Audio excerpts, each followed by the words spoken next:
ഇത് നാദാപുരത്ത് ഇന്നലെ നടന്ന ഒരു സംഭവമാണ്. തമിഴ്നാട്ടിൽ നിന്ന് വന്ന ഒരു അണ്ണൻ അവിടെ ഒരു കടമുറി വാടകയ്ക്ക് എടുത്ത് വീട്ടിലേക്ക് വേണ്ടിയ സാധനങ്ങൾ എല്ലാ ഐറ്റങ്ങളും വിലക്കുറവായിട്ട് വിൽക്കുന്നുണ്ടായിരുന്നു.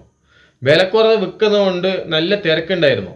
ഈ തിരക്കുണ്ട് മറ്റുള്ള കച്ചവടക്കാർക്കൊക്കെ എങ്ങനെയെങ്കിലും കടനെ പൂട്ടിപ്പിക്കാൻ വേണ്ടി ഒരു 5-6 പേര് ഈ കടൻ്റെ ഉള്ളിൽ പോയിട്ട് അണ്ണനെ പേടിപ്പെടുത്തി ഗുണ്ടായസം കാണിച്ച്. അതായത് എങ്ങനെയാ ചോദിച്ചാൽ, നിനക്ക് ഇവിടെ ആര് പെർമിഷൻ തന്നോ, നീ എങ്ങനെ ഇവിടെ കച്ചവടം ചെയ്യും, അങ്ങനെയൊക്കെ പറഞ്ഞ് ആ കടനെ പൂട്ടിപ്പിച്ചവര്.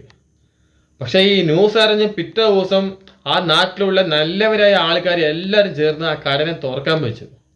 അതുപോലെ നിറയെ വ്ളോഗർമാരൊക്കെ ആ അണ്ണനെ നല്ല സപ്പോർട്ട് ചെയ്ത് നിറയെ വീഡിയോ ഒക്കെ ഫ്രീ ആയിട്ട് ചെയ്തു കൊടുത്ത് ഇന്ന് ആ അണ്ണന് നല്ല കച്ചവടമാണ്.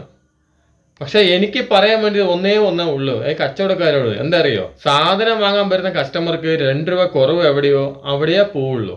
നിങ്ങൾ കച്ചവടമില്ല പറഞ്ഞാൽ അണ്ണൻ 100 രൂപയ്ക്ക് വിൽക്കുന്ന സാധനം നിങ്ങൾ 95 രൂപയ്ക്ക് വിറ്റ് നോക്കുക. അപ്പൊ നിങ്ങൾക്ക് തിരക്ക് വരും. അത് ചെയ്യാതെ നിങ്ങൾ പോയി ഗുണ്ടായിസം കാണിച്ച് അണ്ണന്റെ കട പൂട്ടിപ്പിക്കാൻ വേണ്ടി അണ്ണന്റെ കഞ്ഞിയിൽ പാറ്റിയിടുന്ന പരിപാടി അത് ഭയങ്കര മോശമാണ്.